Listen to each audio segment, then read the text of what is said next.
So what do you guys need to know in the month of May? Let's get one card for that. The moon again. Wow. Okay. The moon family.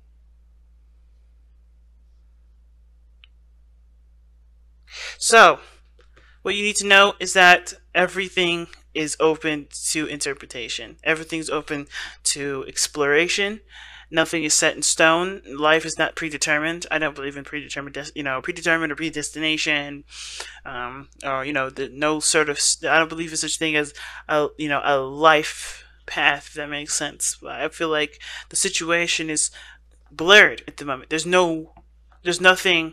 There's a lot that you need to know, but there's also ones that you have to experience through the month of May. You can't be, the cards will not tell you specifically, because I feel like there's a lot.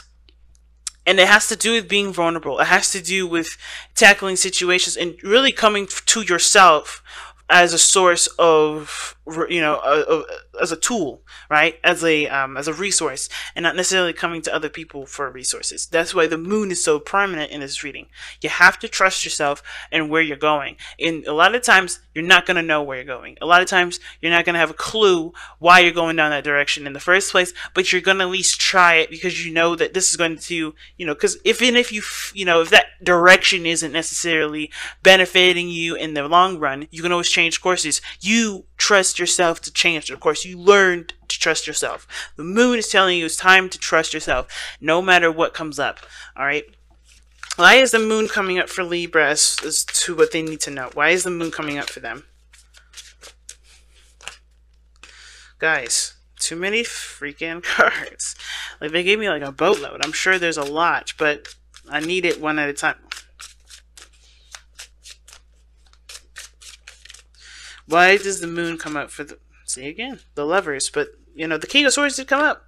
So this has a lot to do with your love lives, guys. Maybe I don't need to pull a, what do I need to know about, how's this impacting your love life? What is this, specifically? What does it have to do with your love life? Well, the Lovers is coming up.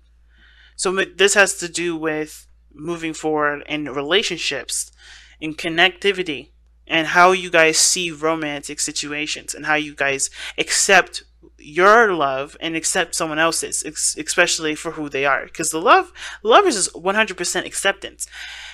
It's not necessarily accepting the other person for who they are. It's about accepting your love, period. Because a lot of times, right, what we do as air signs, we have to kind of get a little doubtful. Like, okay, we're starting to catch feelings. Why are we catching feelings? What is up?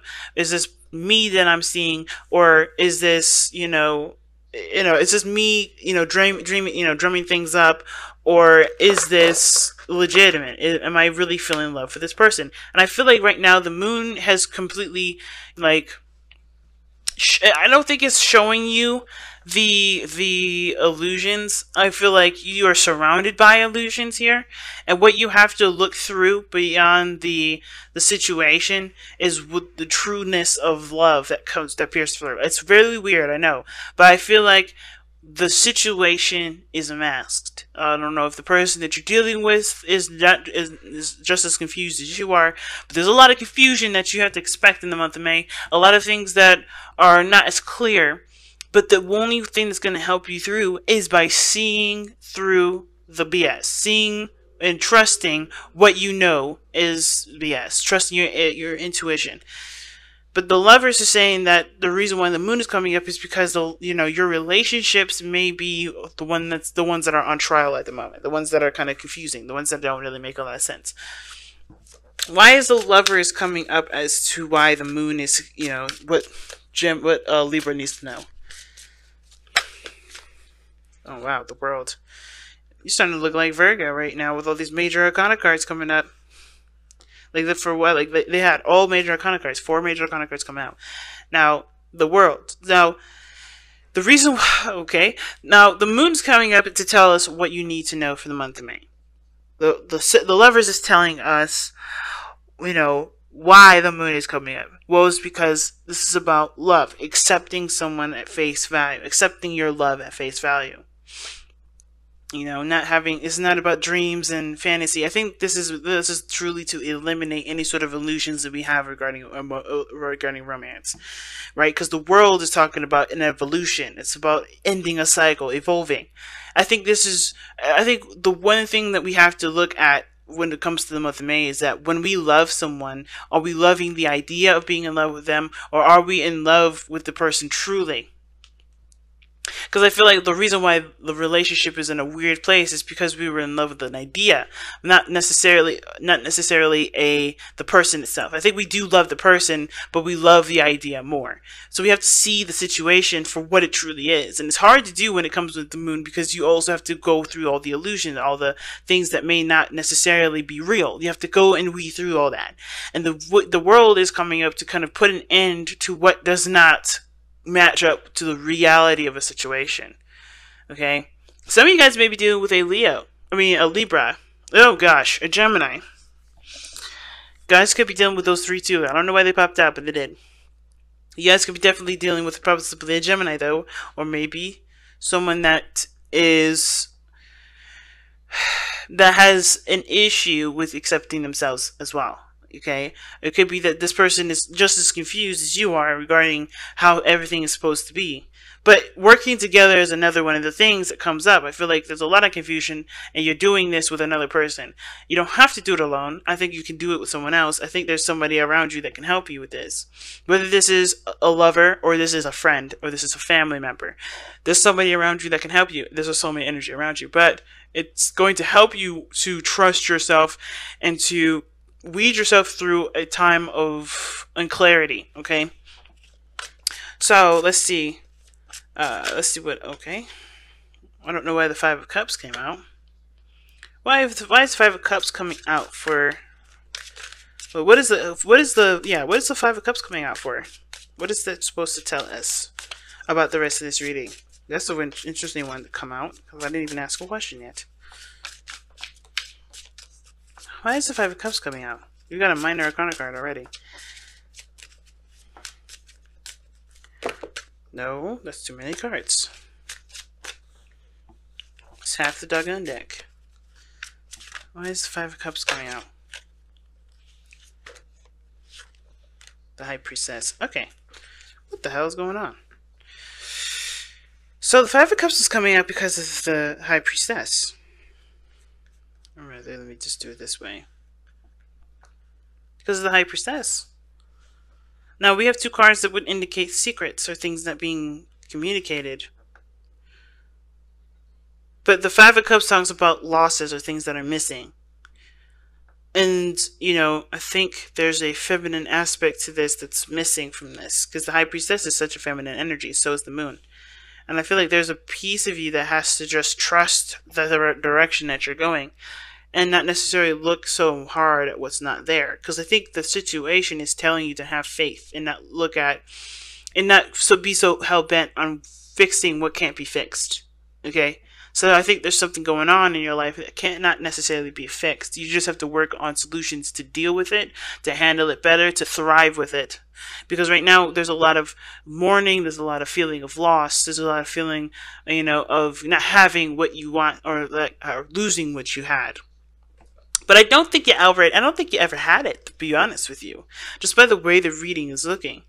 I think it's a realization that what you were holding on to was something from the past, and it never really I don't think it necessarily manifested with this situation, with the circumstance. And I feel like, in a way, you kind of know that. But then at the same time, I kind of feel like also, like I said, there may be something that you've lost, and you just have to let that flow. Where you have to let that energy kind of surge through you. You may have actually physically lost something, or maybe you may be missing someone or missing something, understand and mourn for what this is, right? Understand that life doesn't exist without death, and death doesn't exist without life. And this situation is something that does require patience and time to let flow through you. I feel like this is one of those things that's coming up for that. Interesting. How does this affect Libra's love life specifically? How does this situation affect Libra's love life specifically?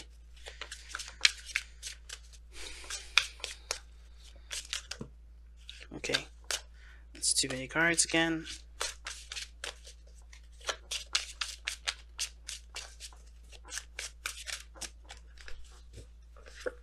Okay, the Tower. Unexpected changes and events coming up, or making changes yourself that you didn't really necessarily intend to happen so urgently, but it has.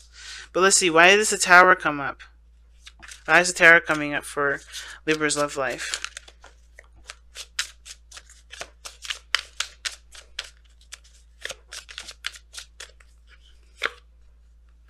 Okay, the Eight of Cups. Ooh. So some of you guys may be maybe there's some sort of epiphany, right? Maybe something that's kind of reached its end, is kind of, or reached its peak, and you're ready to kind of move on. All right, give me, why is the Eight of Cups coming up for the Tower? Because of the Temperance card. Now you guys are real interesting today, because Temperance and Temperance is Sagittarius and Lovers is Gemini. So you have two opposites in this reading already. But okay, so focusing on your needs, getting a balance in your situation, noticing what doesn't satisfy you, and figuring out an option, or figuring out what does make you happy. I think there's something here. There's obviously something here that doesn't make you happy, and I feel like what you lost here is something that's definitely a big emphasis in this reading here. I think you guys, may not know what to do because you've lost something very dear to you. And it's hard to accept that, I feel like. I think there has been some sort of evolution in your relationship here. But trusting yourself is one of the biggest things that's needed. Because the Lovers isn't necessarily about two people. It's about really one person. And it's, I know, the not the stereotype, but the usual, explanation for the Lovers has to do with making a decision or making a choice. And I feel like with the Lovers, when it comes up like this, it's not necessarily about making a choice. Like I said, it's about acceptance. It's about surrendering to the connection, surrendering to the emotions that are being felt. But I think, when the mind comes up, right, with all these equations and all these reasons or variables or whatever they come up with, right, or doubts and stuff like that, it's to protect you, right? It's always to protect you. The brain always does that to protect us as a survival mechanism. It's something that we can never change necessarily, right? What we have to do, we're born with that kind of reasoning, right? Or we're taught to reason in such a way that it doesn't necessarily encourage growth, but puts us in a situation to doubt growth so that we don't, fail. It's about survival, right? I feel like right now you're learning to trust yourself, or learning to see a situation in a different light. Learning to take a situation from its lowest stage and see it from the stage of thrival, like I said. Okay, and I feel like with Temperance coming up to explain why the Eight of Cups is coming up, I feel like it has to do with figuring out what your needs are, balancing your life out so that way you can trust any direction that you decide to go. No matter what turn of events come up. I almost kind of feel like this month you may get blindsided. You may be blindsided by something, but I don't think anything too terrible. But I don't think something happens. I think something misses, or something happens, or you lose something, but you still have something to work with. You still have things to help you get to a place of balance and potential happiness. But it starts by trusting that you can handle situations that you don't see coming, and you can overcome a lot of the doubts and insecurities and fears that you have already. Because the moon can indicate insecurities and fears too, right? A feeling of being intimate and connecting with someone, feeling vulnerable with another. or the biggest thing here too could be that the biggest fear that you have, and like I said, has to do with trusting yourself in any direction that you go. That's a hard one, fam. Let's go ahead and take a look at the outcome of your love life here. Okay, the outcome that you guys have for your love life or the reading period is Judgment. It looks like you guys get a second chance or a second opportunity at something. You've grown a lot from. I think you'll grow a lot from the start of this month to the end, and you'll be met with an opportunity to do something differently. It's going to reflect back on a lot of things that you've already conquered, or a lot of things that you've already faced in your life. And I feel like it's, when it comes to Judgment, you have to kind of trust what you know, right? Which is why the High Priestess comes up. Trusting what you know. And not always looking at the failures, but trusting that you've learned from these mistakes and learned from these instances in time to benefit your life in the best way possible, to make the ultimate decision, to make the biggest decision that the major arcana cards can represent to you, that can convey to you, rather. And I don't necessarily know what that decision is, because everyone's situation is different, but it's going to be big when Judgment comes up. This is a second chance, a second time around. Now, you guys have let the emotions flow, and this talks about being, open to receiving, right? Being open to, to your emotions flowing through you. Being open to, just allowing yourself to feel without any sort of judgment, without any sort of, without any resistance. In order for you to go and navigate through the moon, you have to trust yourself. You have to be open to your emotions. You can't deny them. You can't reject them. And I feel like this is one of those things. You have to, be open emotionally to receive the messages that need to come through. And I feel like too, if you have any pains that you have been suppressing and keeping quiet, you may have to just communicate that to somebody, or communicate that, or or cry it out. But no longer hold this loss in. No longer hold this doubt in. Express your doubt. Not reason with it, but to, really kind of understand where the doubt comes from so it can be truly healed.